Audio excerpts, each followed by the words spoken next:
सच कहूँ तुम्हें तो पता ही नहीं। तुम ही कहते हो ना कि तुम्हें मुझसे कहीं बेहतर पता है, तो फिर तुम ही बता दो ना।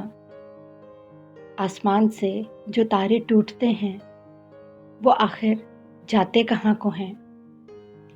चिड़ियाघर के पिंजरों में बंद जानवरों को भी तो जंगल की याद सताती होगी।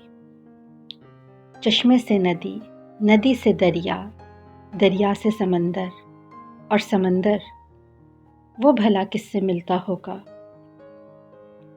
तुम अगर कहोगे तो महज इतना, अरे पगली, टूटे तारों से ज़मीन पर जो गिरती है वो तो मिट्टी होती है। तुम क्या जानो किसी आँख के तारे में परोए ख्वाब जब टूटते हैं तो उनका मिट्टी बनना कितना तकलीफ़ देता है। हम ये क्यों नहीं समझ लेते, जिस तारे ने टूटकर मिट्टी होना था वो टूट गया, जो ख्वाब टूट के बिखरना था वो भी बिखर गया।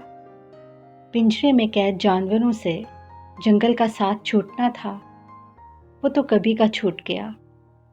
वो टूटा तारा, वो ख्वाब, वो जंगल, वो तो माजी था, माजी में ही दिल की ज़मीन में दफन हो गया। तो फिर उसकी याद को हाल में क्यों जान से लगाए बैठे हैं।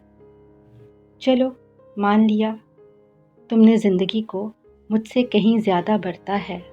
चलो ये भी माना तुम्हें तो ये भी पता ही है ना, आदतें छूट जाती हैं, लेकिन जब चाहते छूटें तो प्रेमियों को कैसा महसूस होता होगा। क्या तुमने कभी फूल पत्तों की जगह दरख्तों की टहनियों पर नज़्मों को लिखा देखा है। तुम्हें पता है कि जो आशिक पेड़ों पे अपना नाम लिख जाते हैं, इन नामों में छुपी मोहब्बत की दास्तानें, मोहब्बत की नज़में कभी पढ़ी हैं तुमने।